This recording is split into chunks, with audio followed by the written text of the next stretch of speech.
Hurricane season takes place June 1st through November 30th every year. Don't wait until after you have a loss to check your insurance. Now is the time to review your homeowner's policy, review your renter's policy, just to make sure that you have the right coverage in event that you're hit with a destructive storm. Now, what should your homeowners and your business owners be reviewing right now on your insurance policy? Now is the time for you to contact your agent to review your homeowners and your flood policies, not the week that a pending hurricane is bearing down on the state.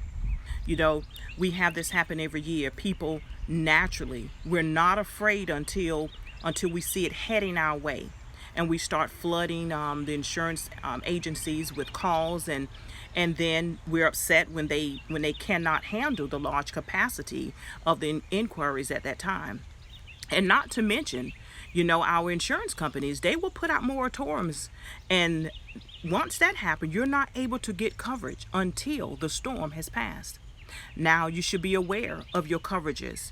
You should be aware of your deductibles and your loss of use amounts, since you know, all of that varies depending on the coverage that you have. Now, in the event that your home is unlivable, you want to make sure that you have loss of use. Keep copies of your insurance policies. Keep them in a waterproof bag. Take it with you if you must evacuate. It's always important to videotape your home, even if it's right on your phone. Go in every room, every closet, cabinet, your garage, so that you can document your belongings and comment as you're videotaping what the items are and how many of each that you have. This is extremely helpful in event that there is a total loss or a loss, so that you can recreate your inventory items, so that your claims adjuster, you know, they may need that. They will definitely appreciate that video. Now, I'm going to give you 6 tips that you should know about flood insurance. 1, flood insurance typically is not covered under your homeowner's policy. So if not, you have to get a separate policy. Number 2, most policies, they take about 30 days to become effective. So you apply today for the coverage, but your home would not be covered for flood until 30 days later, which would be your effective date.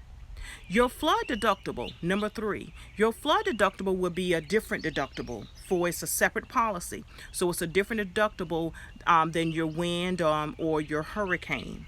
Number 4, renters. You can also purchase flood insurance. Renters can purchase flood insurance to protect their personal property.